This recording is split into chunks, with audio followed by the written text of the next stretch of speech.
আমরা সকলেই বিভিন্ন নিউজ চ্যানেলে দেখতে পাচ্ছি যে ভারতের প্রধানমন্ত্রী নরেন্দ্র মোদী 13 ফেব্রুয়ারি 2025 তারিখে আমেরিকার রাষ্ট্রপতি ডোনাল্ড ট্রাম্পের সাথে দেখা করতে চলেছেন। আমি 21শে ডিসেম্বর 2001 সাথে একটি স্বপ্ন দেখেছিলাম এবং আমি এই স্বপ্নটি 7 বছর আগে আমার official YouTube channel Muhammad Kashim PK upload করেছিলাম। আপনি সকলেই আমার ইউটিউব চ্যানেলে সহজেই চেক করতে পারেন। আমি মনে করি এই ঘটনাটি ঠিক সেভাবেই অনুষ্ঠিত হবে যেভাবে আল্লাহ আমাকে আমার রাহমানি স্বপ্নে দেখিয়েছিলেন। আল্লাহু আলম। আমি একটি স্বপ্নে দেখেছি যে আমেরিকান প্রেসিডেন্ট ডোনাল্ড ট্রাম্প কিছু গোপন পরিকল্পনার প্রস্তুতিতে ব্যস্ত। আমি তাকে অনুসরণ করি এবং আমেরিকার বড় হলে পৌঁছলাম এবং সেখানে লোকেরা বসে ছিল এবং হঠাৎ ট্রাম্প বললেন ও হিন্দ। আমি হতবাক হয়ে গেলাম যে কেন তিনি ও হিন্দ বললেন। তারপরে ট্রাম্প সেখানে বসে থাকা সবাইকে কাগজে ভারতের মানচিত্র দেখান।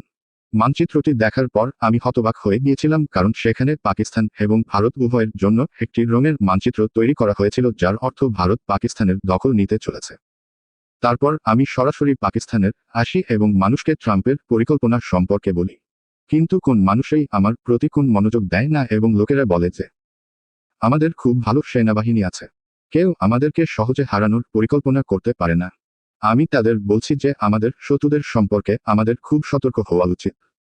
আমাদের শত্রুরা যেমন করছে তেমনি আমাদের দেশকে বাঁচানোর জন্য আমাদের মুসলমানদেরও কৌশল গ্রহণ করা উচিত। আপনাদের কি মনে নেই যে মুসলমানরা ওদের যুদ্ধে হেরেছিল কারণ মুসলমানরা ভেবেছিল যে আমরা যুদ্ধে জয়ী হয়েছি, কিন্তু হঠাৎ ঘটনাটি পরিবর্তিত হয়েছে এবং অমুসলিমরা যুদ্ধে জয়ী হয়েছে। আবার লোকেরা আমার প্রতি মনোযোগ দেয় না এবং একই কথা বলে যেমন আমাদের ভালো সেনাবাহিনী রয়েছে।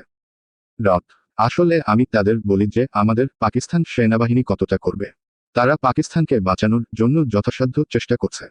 তারা সবকিছু করতে পারে না। আমাদের বেসামরিকদেরও পাকিস্তানকে বাঁচানোর পরিকল্পনা করা উচিত, কিন্তু কেউ আমার কথাকে গুরুত্ব দেয় না। আরও বিস্তারিত জানতে দেখুন www.muhammadkasim.com।